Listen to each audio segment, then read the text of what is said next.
Rhondi, Nancy. we're in this very old historical building that your dad owned. Is that right? Yes, it actually was their family home. All 11 children lived here at one time. Okay. So it was full of Palangios at one time, and it's called the Palangio Block. Yes, I knew Yes, that. 1922.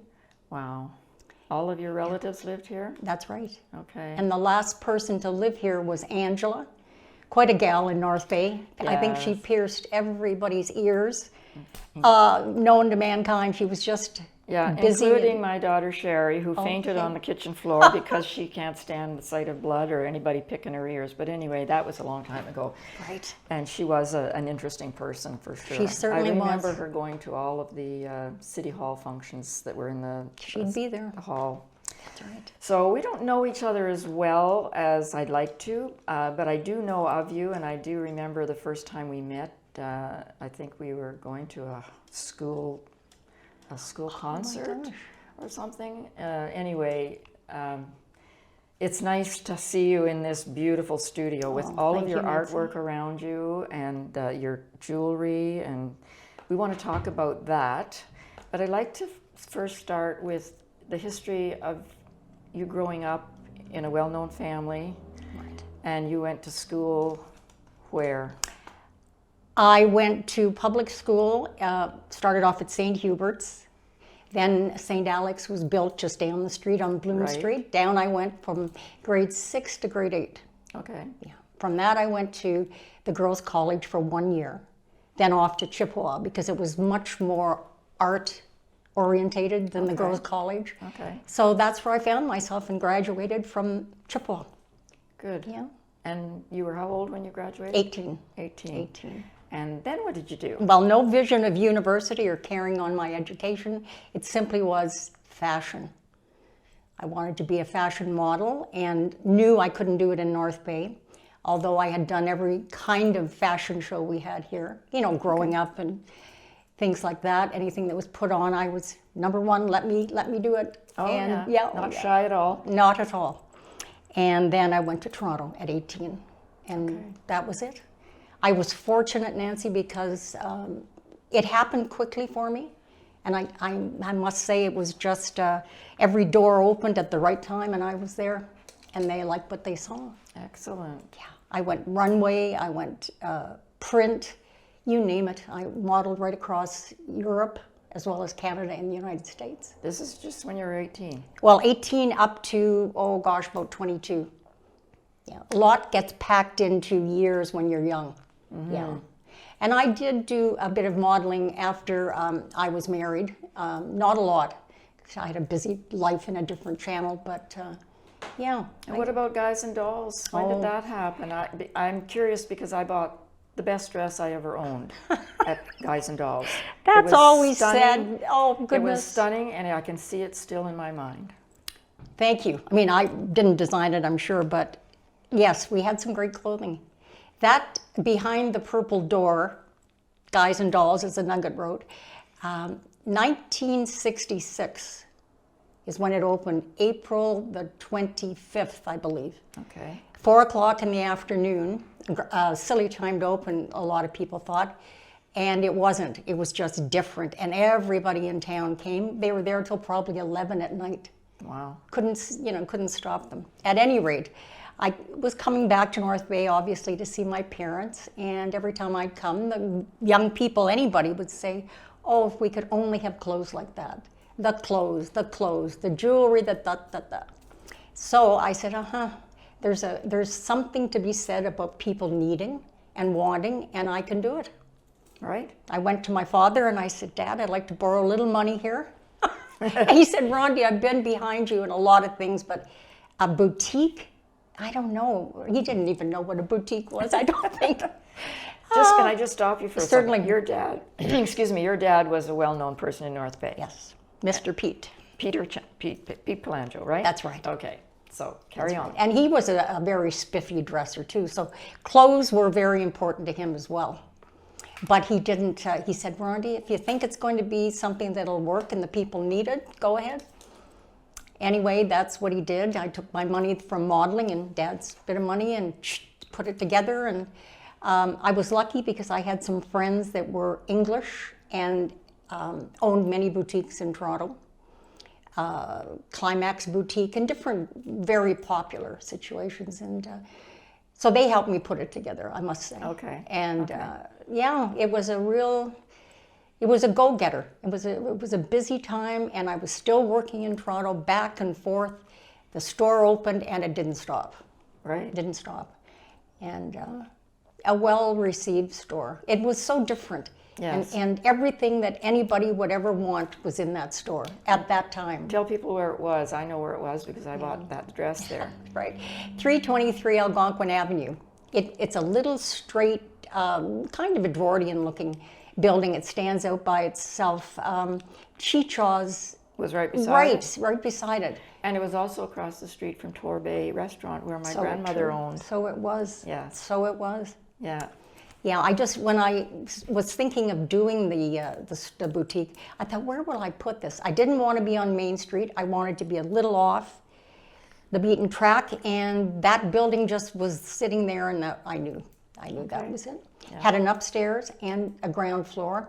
Upstairs was men, hence guys and dolls, both. Okay. I probably never went upstairs. No, probably not. And it was full of Carnaby Street bell-bottom pants, long collared shirts, great leather belts. Anything that was different was up there for men. Okay. And that was something that they sure didn't have in North Bay. No, they all very stopped straight. down Main Street where all of the Jewish people had all their All stores. those stores. Yeah.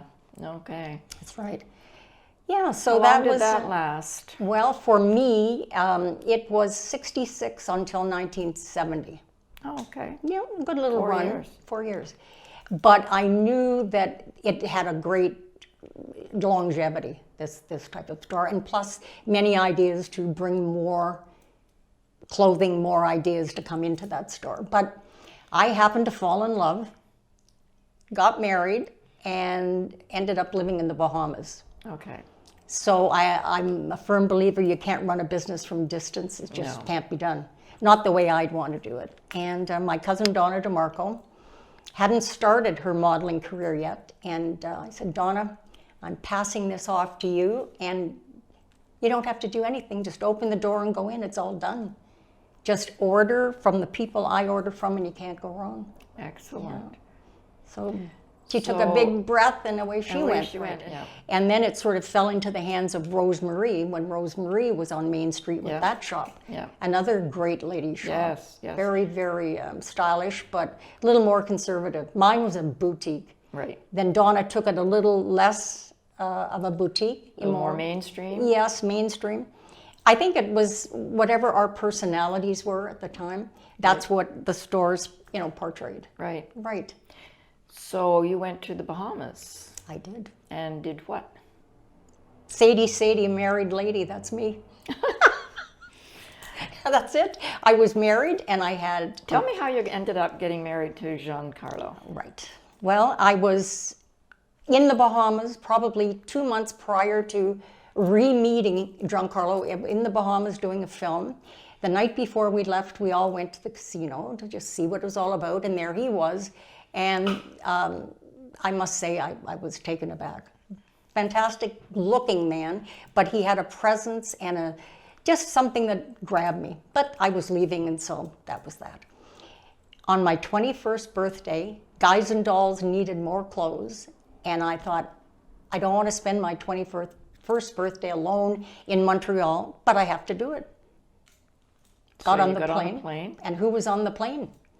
Mr. Giancarlo. So that's rekindled everything. And I spent 4 days in Montreal and met again a couple of times and married in June of the same year. So it was very quick, but it was meant to be.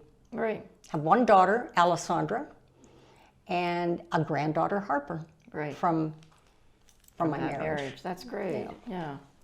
And how long did you stay in the Bahamas? I was there about 10 years. And then what did you do? Well, I spent a year and something in Miami figuring out fashion because I had many friends in Miami with stores and Right. ideas, and I needed that time to think of what I was going to do. So away I went. It was wonderful, learned a lot, traveled a lot, and then went to Toronto from Miami and started to import silk. Opened a business called Silk Unlimited. Is that the silk that you showed me? Yes. Okay, yes. We'll have to look at that later. Okay. Beautiful, of course. The fabric's very sumptuous and gorgeous. So I was selling the silks to all the designers in Toronto. And I thought one day, why am I selling silk to other people when I know what I would do with it? Okay. So I put a whole team together, and away we went with creating incredible fashion. With no training, no training, nothing. no school that you went Nothing. to on design or anything. It Just came a out lot of of know-how, Right. God-given, I guess, what can I say? And magazines, and, through my lifetime, always searching, always looking. And, Silk Unlimited in the Edinburgh Village. Oh, Yes, isn't it gorgeous down there? Yeah. And now that's all gone. I know. Oh, it's very sad. I took over one of the Edwardian houses and made it like an atelier. Yeah, did After 5 clothing in silk, and for instance, I did all the clothing for Anne Mirvish, Ed's wife, when they opened up the Royal Albert in England, and their daughter-in-law did their clothing. Lise Wattier, the cosmetician. Oh, the magnum, big time. Yeah. I mean, she's probably our first Canadian woman that really made it worldwide, that name. Right. Anyway, she won Woman of the Year in France, and she needed an entire wardrobe to take her for probably 4 days. So we did that for her. Cool. So that was nice. And a lot of, people that needed that type of clothing. A lot of fashion shows, a lot of TV, exposure, a lot of write-ups, magazines. So it all worked. It all And worked. did you have a studio that you worked out of? It was in the building. It was in this house spot. that you bought. I had the second and third floor as that. Okay. Yes. Gosh, when I was first married, we used to go down to Toronto for a weekend, and we'd go shopping, and we'd go over to that area where all the cool stuff was. Cool stuff, right? and cool restaurants, and a very, very, very nice area. That's what brought me to that street, was that feeling. Yeah. Again, like the Guys and Dolls building. Yes. The feeling of that building. Yeah. Very unique Very. stuff. In fact, I had the first room in this Silk Unlimited decorated like a boudoir.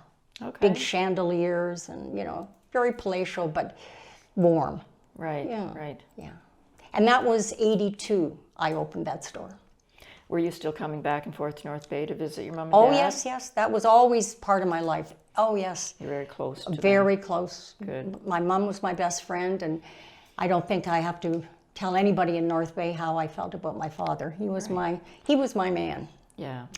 Wonderful man. Yes. I think everybody in North Bay can agree with that. Yes.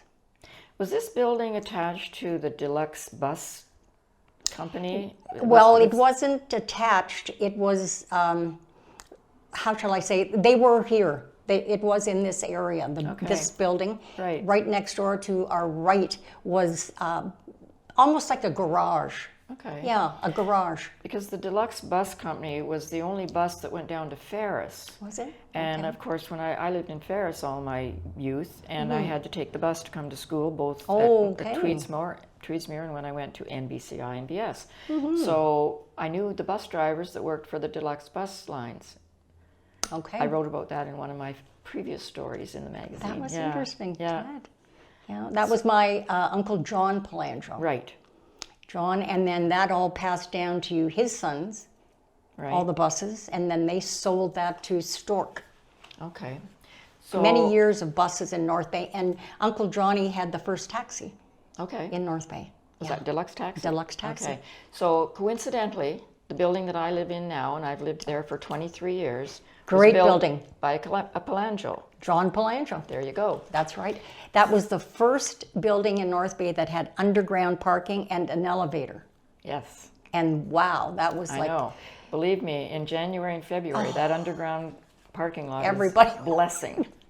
everybody wants that. Yes. So getting back to your designing, Yes. after you did this designing for Lise Wattier and so on, how long did you carry on that business or not go into something more personal like your acting and singing and dancing? Well, this was all going on, actually, the singing and dancing, when I was modeling and studying voice and acting with Eli Rill, all these, that part of my life.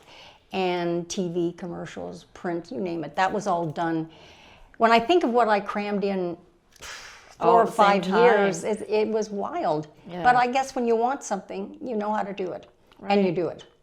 You made it happen. I made it happen. And I was fortunate. I don't know. It was just, I made it happen. Did you tell me the other day that you were the first fur carnival queen?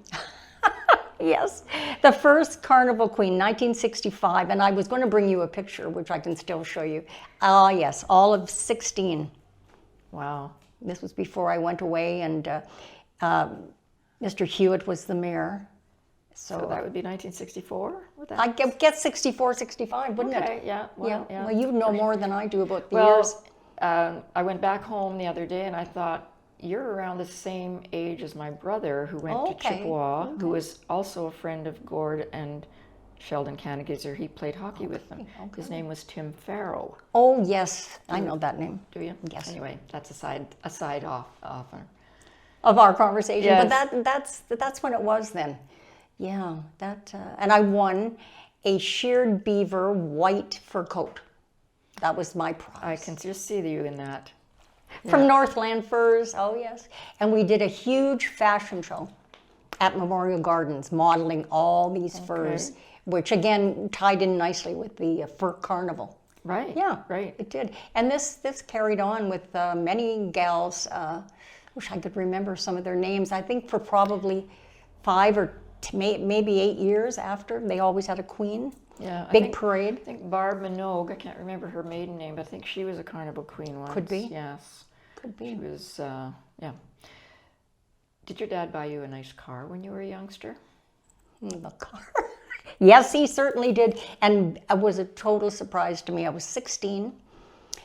Dad said to me, I want to take a drive down to Mario's Auto Body. I've got to check on something. I said, oh, okay. It was a Friday. And he said, come on with me. I said, no, I'm, okay. Away we went sailing down. He said, just wait here for a minute. And Mario opened up the door, and there was this thing sitting there all covered in brown paper, like a brown paper. I guess that's what they, maybe Mario put it in brown paper. I don't know. Dad said, come here, Rhondi, for a minute. And they took the paper off the car. Well, I didn't know what this was all about. He said, happy birthday. What Can kind you of imagine? a car was it? It was a Pontiac Parisienne. Wow. Red, white interior, and a white convertible top. And I will say I was so taken aback, and when I used to drive that car to school, I was embarrassed because, what am I doing with this car? But that didn't bother Dad. He thought, she needs a car, she should have a car. You obviously had your license. I did, and that was my 16th birthday present, and we can laugh about it now, but that was fun. I bet. Yeah, and it was. I was spoiled. Let's put it that way. Yeah, I think you might call that. Yeah, I think that's true. You were spoiled with love too. Yes. Not just spoiled with cars and. No. Nobody was trying to buy love, or it was just showing love by doing whatever you could for the other person, and rightfully I did the same for my parents. You learned that from your parents. I did. I learned a lot of that, giving and loving. Mm-hmm. So when did you come back permanently to North Bay? I came back in 2000. I should go back and fill in a bit here. By all means. I did Silk Unlimited. Then I realized that people weren't dressing up like they used to. The After 5 look, the structured suits, that was all leaving. They needed something easy to wear and fast. And travel was the big thing at that time. And Tilly, remember Tilly's hats? Mm-hmm. Well, he started his business when I started Rhondi Fashion That Travels the World with You. That was my company. Okay. Rhondi Fashion That Travels the World. It was a clothing line of 7 pieces in a bag, simply roll and pack, Fortuny pleated fabric that you couldn't kill it. It just bounced back and wash it in the sink, hang it up, drip dry. So it was something that in fact, you have to see things in the studio. Ahead of its time, I think. Oh, it was. It really, really was. And that's what made it so successful. Right. So then I took a bigger store across from Silk Unlimited and turned that into Rhondi. And this is where I started to wholesale all of this product. And well received right across from Canada, United States, into Europe, cruise ships. Holland America line bought the pants off it, and it was very successful because it was needed. Yeah. There's where you find success, when you can fill a need that people... Find that niche that's not filled. That's right, and make it different enough that everybody wants it. Right. And it was a good fabric. It would fit any type of body because it gave, expanded. Yeah. It could be that wide or that wide. Right. So, that was that. And then a very big company saw what I was doing and wanted to put a big chunk of money behind me and really take it to the moon and back. I was iffy about it, but I was at the tail end of my career, so I thought. It was the 90s, probably 95. And I thought, let's do it. Okay. Yeah, let's do it. It doesn't have to be... opportunity for you. That's right. Didn't have to be me anymore. Like, they'd come through the door to see Rhondi. I don't have to be there anymore. Okay. This company would push me through the door. Okay. Yeah. So that's what I did. And that lasted probably 5 years. So in the year 2000, I said, I could say maybe I did my thing. And my father sort of needed help, needed someone. He was living alone. Mom passed away in '86. He went out for breakfast, lunch, and dinner. Aww. Yeah, driving the big Cadillac, heading down and doing his thing. I'm sure he went with a bunch of sports guys. They met him all there. He'd go whenever he felt hungry. And, he'd head down. And, they'd all gather together. It was fun for him. But then the winters, and it just worried me to death. Did he belong to that EGAD or that group that Britt Jessup was in? And he did, all but the old guys? All the old guys. But Dad never followed anything. He went when he wanted to go. Okay. Like, if he didn't feel like it, he wouldn't. Okay. So, but they all had their time. They'd meet up wherever. Yeah. So you came back home with just yourself or with your No, daughter? I came all by myself. Okay. Yeah, my So daughter your daughter was here. Grown? No, she wasn't. Well, she was a teenager, more than a teenager. This was after of Toronto, so Alessandra would have been in her 20s. Okay, doing her own thing. Doing her own thing. Very successful makeup artist. Okay. In the movies, very, very talented girl, and her husband is also in the business, movie business, Robert. And so back I come to take care of Dad, and I was here. Well, Dad passed away 2004 Christmas Eve. He just, there were health issues really to speak of. How old was he? 96. Well, that bodes well for you. Thank you. Well, we both were there for each other, and it was a great time. 96, he said, well, we'll see you in the morning. I want to be the first to open my presents. And he just went to sleep. Oh, that's a good how way much? That's a very good way to pass away, for sure. That's right. And so that left you a big hole. A big hole in your life. A big hole. So is that where the jewelry designing came in? That came in shortly after, I'm going to say, maybe 4 years later, 3 to 4 years, about 2010. What did you do in between? Took a look at my life. Okay. Yeah, took a look at my life and said, okay, now what do I do? The reason that I came back, although I came back to North Bay and I said, boy, I love it here. When I was, ready to leave, I couldn't wait to go because I needed to be in a big city, like we all did. Yeah, that's normal. But when I came back, I fell in love with the lakes again, the air, the beauty of North Bay, the ease of North Bay. I'm so glad to hear you say that. Oh, we can't ask for more here. It's fabulous. I never stop talking I feel the same way about North Bay. Yeah.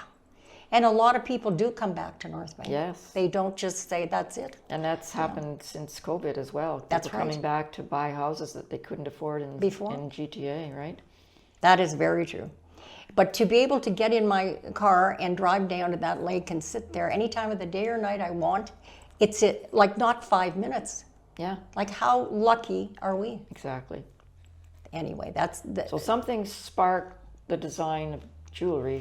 I've always had a love for jewelry. Like, you don't want to know how much jewelry I own. You See, don't. I'm the opposite. My girlfriend Gloria, who has Right. purchased some of your, Yes, is the she same has. way, and she operated a jewelry store, and Dave knows Gloria Okay. from the article that she wrote in a previous True. magazine. Yes. So tell us how you fell into that Well, business. I was in Toronto and I was looking around, just ideas and things, and I happened to see boxes of these colorful beads, very unusual beads, just everything tumbling out in this old shop on Queen Street. And I went in and I said, what is all this? And they said, oh, we brought it from India. Okay. It's a resin that they made, but they don't want to take the order now. Oh, I dear. said, oh, really? I see. I said, well, are you selling it to someone else, or what's. Oh, we're more than selling it. We have to sell it. I said, well, here's your buyer. So I bought up all the boxes. I had no idea, but the color, the look of the beads, they weren't perfect. They were earthy, and I don't know, they were magical to me. And when I did touch them, I felt, okay. There was an energy in them, and I could picture where they were made, all these, things going on, and the heat and the color. Anyway, that was my first collection. I made it all up, bracelets and necklaces, and just I should be wearing something, because I do still have some, just to show you where it all started. And I pranced out to the green store here in North Bay on the shores of our beautiful Trout Lake, and saw Kathy O'Grady, who was doing the buying, and she said, oh my God, this is too much. And she didn't know me, she knew of me, and she said, we want this in the store, and you're a North Bay lady on top of it. So they carry it. They carry it. That's all gone. That's done with. Okay. Because it was 2011 when I did bring that to them. Okay. 2010, 2011. And I do believe the Nugget did a story, if I'm not mistaken. Okay. Because they always did an open house around November for Christmas. Right. And they sort of tied that in. But that was my first opening with, have I got it to make jewelry and sell it? And obviously. And that progressed to something Progressed else. and progressed. And then I just, started to sell to stores in Toronto and Montreal. I wouldn't do anything over the internet or by mail. I would get in my car, and I love the word cold call. Let's say you're the proprietor. I go in, hi, I'm Rhondi, let me show you. Okay. Let me show you. And it's like an old song and dance routine. I don't know. Like a salesman. Right? Yeah. Yeah, I mean, that's what my dad was, a door-to-door salesman. So what about the sea glass? How did that come about? That's right. We're really going all over, but that's my life. Okay. That's my life. Okay. There's lots to cover. When I was in the Bahamas, 1970, I was in Freeport. This ring was the first piece of sea glass that I ever collected. I was walking along and I felt something under my feet. I didn't know sea glass. I knew of it. Went down, picked it up, and there it was, turquoise, as blue as the turquoise water of the Bahamas. Right. I said, oh gosh, this is magic. Magic. I started collecting. Well, that took me from the Bahamas to Mexico to Aruba to Puerto Rico. I just started searching. It was like I was a miner, going along looking for gold. And I literally have in this very building over 2,000 pieces of sea glass. Whoa. Yes, and I transported all of that from the Bahamas back. Call me crazy, but I didn't know that I was going to do anything with it. So you not only design the jewelry that you make, I make it too. you make it here in your studio. I make it. Everything here, as you see, all the artwork is another company that I started, Art in Bloom. I'm a flower preservationist where I pick flowers, press them, do everything I can to make them speak, the faces come out, and it's all, if anybody ever comes to my studio, they'll see what I'm talking about. Right. And the door is always open. Yes. Like, how does someone make an appointment to come and see you? Well, they can call. I'm very, it's not open, put it that way. No, I know you don't have a sign outside, but No, a lot of people trying know to you're design here. one. I'm trying to design one. And now that I have this other collection going, I have to put the two of them out. You're talking about the collection that you showed me the other day of these dried flowers? Yes, Okay. Art in Bloom. That's, you can tell in here how much I have, but I also sell to the Green Store, the Farm, Michelle's Frame Gallery in North Bay. That's Art in Bloom. Yeah, Okay. yes, and Anna in the shop. Great. She does all my framing, by the way. Yes. Fabulous girl. That's great to work with local people. Isn't it? Oh, it's Right. wonderful. And they're so proud, to get involved and be part of something different and kind of, and they sell it. And I sell in Toronto, I sell. Yeah. Yeah. And anybody in the world that collects this kind of art, and there are a lot of people, unbeknownst to myself. I've been doing pressed flowers since I was a teenager. Okay. But, like everybody has in the books, and you open it up and you've got a beautiful thing, but you do nothing with it. So I make incredible cards, greeting cards, and the Farm has a wonderful selection, and they do really, really well with them. Good. As Katie says, bring us more cards, Rhondi. Bring us more cards. That's a great store. Both, It's fabulous. Both Michelle's, and they're connected, aren't they? No. Oh, No. the Farm is connected to this other store. That's her store too, the other side, Yes. which are like natural products for yeah, laundry. that's where I bought That's some right. honey, and That's yeah, Katie. it's a great little boutique type. Yes, boutique it is type boutique. area. Yeah.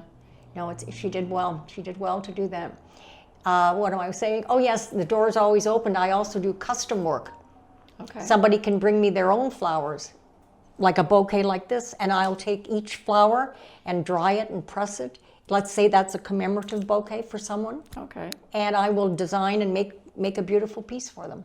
Okay. Also, if they have their own sea glass. Are you on Facebook or Facebook, Instagram, a website, Rhondi Rocks. Rhondi Rocks? Rhondi okay. Rocks. Just think of rocks as jewelry, and that's it. I do other jewelry as well, and I'm going to lead into 2013 TV series Reign, the early days of Mary, Queen of Scots. The Reign of the Queen. Yes, Yes. fabulous. 4-year run of that show, and I was fortunate enough to be the person who designed all that fabulous jewelry. And they used it for the whole series? The whole 4 years I was Wow. working with them. What an experience that was. I bet. Can't tell you. I can't. I'll never get over that because it was Is that filmed in in Ontario? Canada, in Toronto, Okay. and also in the UK. Okay.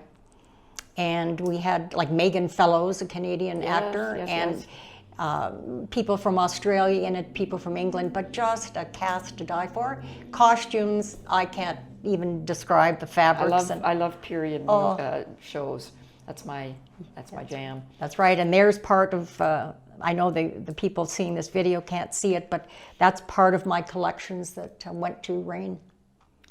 We haven't talked about Mary Quant. Oh, Mary Quant. Well, that's Guys and Dolls all the Younger way. people like Dave don't know anything about this era. No. I was trying to explain it to him. What was the name of that era? Well, it was a mod scene, mod scene, Carnaby Street in England. Mary Quant was the instigator of the miniskirt. The shorter you could wear it, the better. Twiggy? Was that Twiggy time? Twiggy, and I was fortunate enough again to do 2 fashion shows with Twiggy when she came to Toronto when I was young and modeling. Wow. And I she- remember her so Oh, well. she was a cute girl and legs up to her armpit. Yeah. No, she was a shy, but unassuming kid, really. Yes, yes. But you could make her up to look like anything, and they used to draw the fake eyelashes on the bottom. I know. Yeah, I remember that very well. You know, I have so many stories, Nancy, in my head that I would love that people would hear some of them because it's And you want more wild. people to come into the studio Oh, as well. absolutely. Do you have something planned for the next 5 years? no. You're still just going to... I'm You've going got to- so much going on right Oh, and here. it's building as we're sitting here. Yeah. And that's what I want to see. I mean, I'm at an age now where I can't, as my idea was, I've got to take on the world. Well, I don't need to do that anymore. I don't. The world can come to me if they need a beautiful piece of sea glass or a beautiful work of art. I can't make that my life. I've got a granddaughter, a young teenager, 14, that I want to grow with. You know, it's just a great mixture of life. Great time in your life. Oh, yes. Looking fabulous back time. as well as doing all of this artistic stuff, right? Without art in my life, I wouldn't be Rhondi. No, Right. I wouldn't. Right. I can remember so many people just that knew me, they'd say, you could go into a junk shop and come out with 3 pieces of fabric or an old beat up something and make like a Giorgio Armani look out of it. You've got that, whatever you want to call it. And it's I all don't innate know. because you never took any Nothing. post-secondary or post-high school training. Never trained in anything. Right. No, not even, well, I did, I must say, I did study piano for whatever, 4 or 5 years, but I can play by ear, so I can just sit there and play away.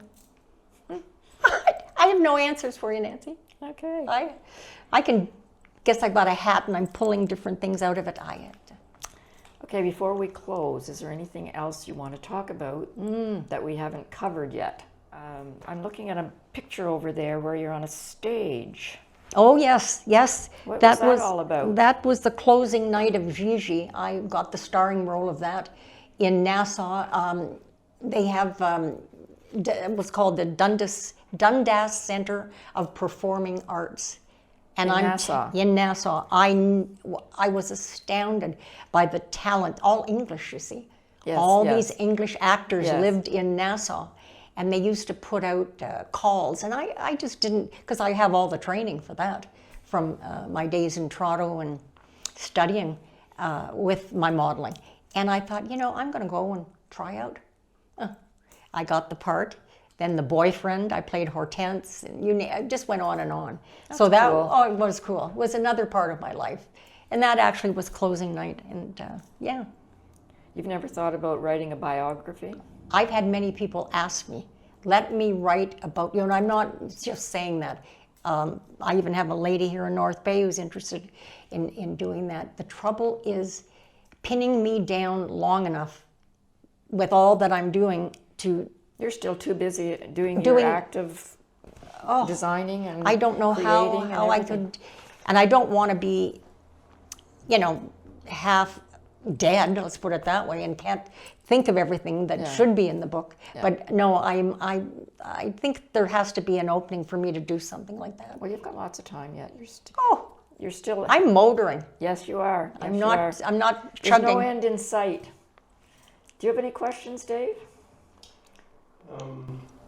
I think if you talk a little bit more about your dad and what he was like and what was important to him and stuff like that, I think that'd be a nice memory for people. I just put it this way: when I run into anybody, whether they were of my dad's era or younger, they say, "Boy, that Pete Palangio." They always talk about him like Pete Palangio. I can see him when he was walking down Main Street with those straight shoulders. He must have been 80, and in that camel hair coat. And he'd come to the arena with the beaver hat and the camel, like all of these things that made Dad who he was. Then you get the person that says, I had to go over to Pete and say, "Pete, I'm a little short." And Dad would say, "Oh, a little short. How much do you think you need?" "Well, just enough to tide me over." "Dad, get in the back pocket." That was it. No mention of it. No, well, when are you going to pay me back? Nothing. I've seen that. People at the back door, no problem.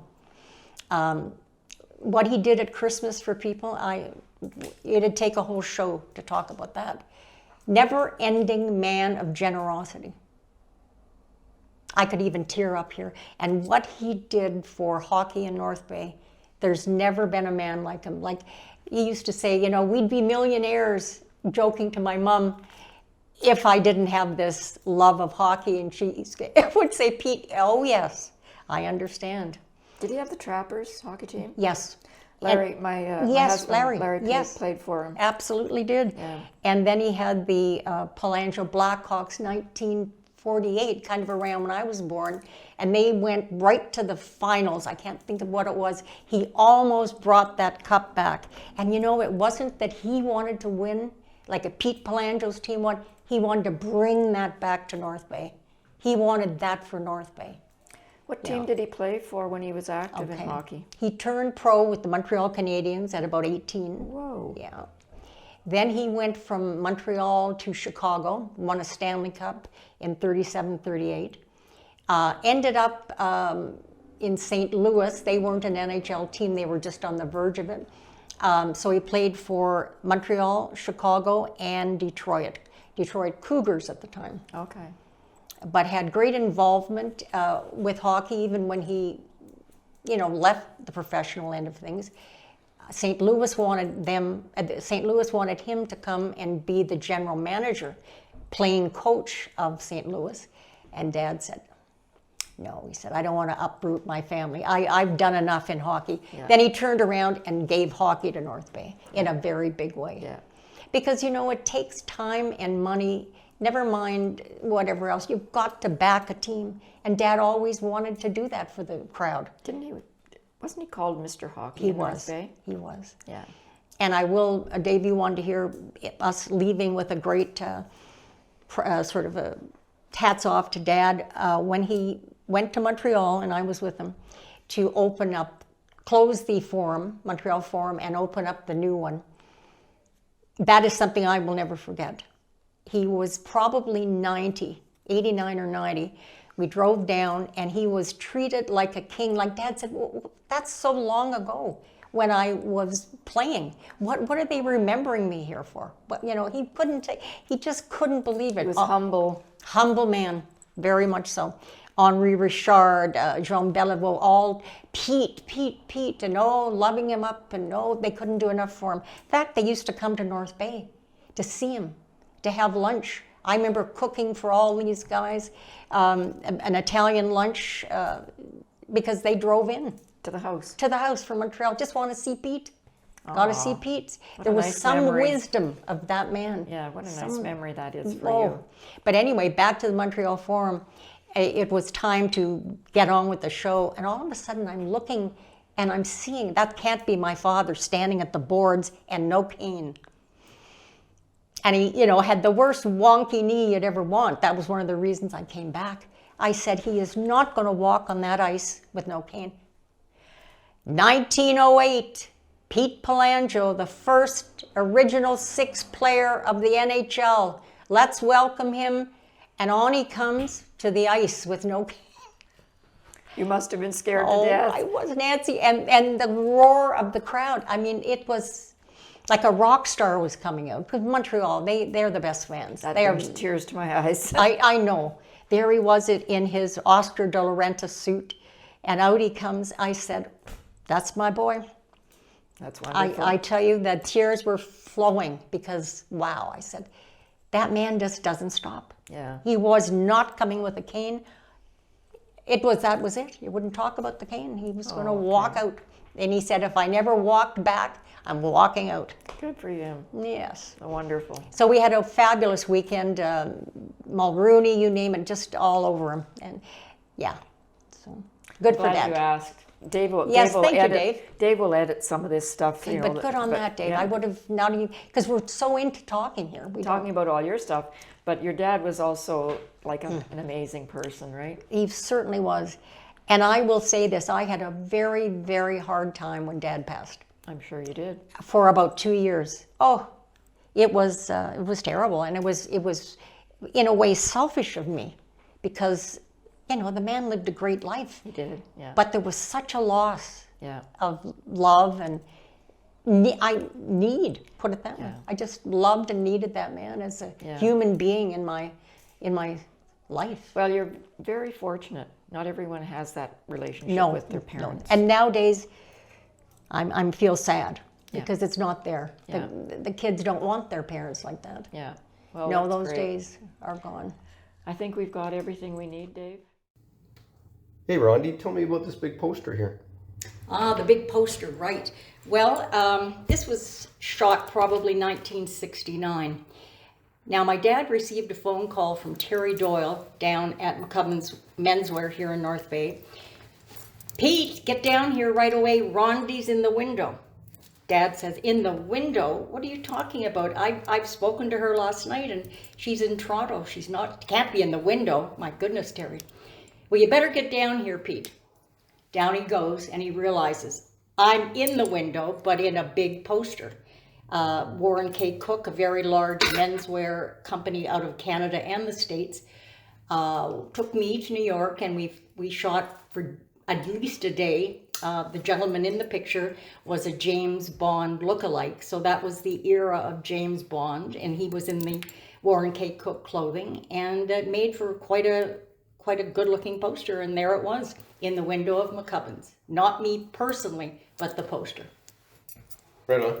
That's cool. I don't know.